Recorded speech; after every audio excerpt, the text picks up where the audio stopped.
విద్యార్థులకి ఏదన్నా కష్టాలు ఏదైనా విద్యకు సంబంధించి ఉంటే అది ప్రయారిటీ తీసుకోండి.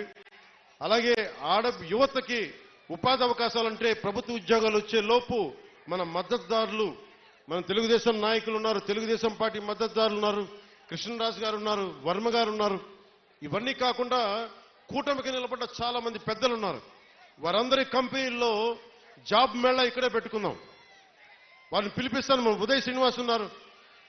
చాలా మంది ఢిల్లీ నుంచి పిలిపించి జనసేన ఆఫీస్లో యువతకి మీకు స్కిల్ ఉంటే వచ్చి మీరు జాబ్ మేళా ఇక్కడే పెడతారు. మీరు వచ్చి మీ సమర్థత ప్రతిభని బట్టి మీరు ఉద్యోగాలు ఇక్కడే సెలెక్ట్ అయ్యేలాగా మీరు ఎన్నుకోబోయేలాగా బాధ్యత కూడా తీసుకుంటాం ప్రభుత్వ ఉద్యోగాలు వచ్చే లోపు.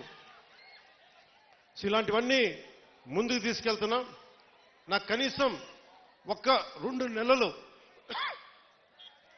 ఒక క్వార్టర్ సమయం కావాలంటే, కనీసం క్వార్టర్ అంటే గత ప్రభుత్వం క్వార్టర్ కాదు,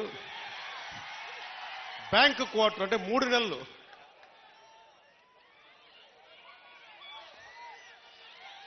ఆ మందు ఇంకా అమ్ముతున్నారా వాళ్ళు? ఇంకా అమ్ముతున్నారు. అబ్కారీ శాఖ మంత్రి కొల్లు రవీంద్రబాబు గారిని అడగలిగిన పరిస్థితి. ఇంకా వాళ్ళు మందు అమ్ముతున్నట్టున్నారు కదా. ఇంకా అంటే మరి ఏదో కొత్త మధ్య విధానం తీసుకొచ్చే వరకు తప్పదు అనుకుంటా.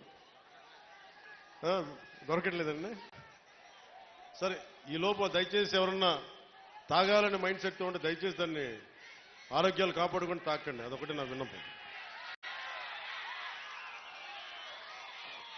అలాగే మీకు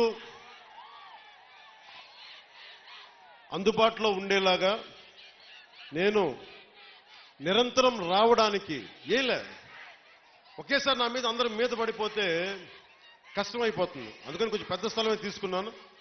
మీరు రాకపోకలకి ఇబ్బంది లేకుండా ఉండేలాగా భారతదేశం మొత్తం జనసేన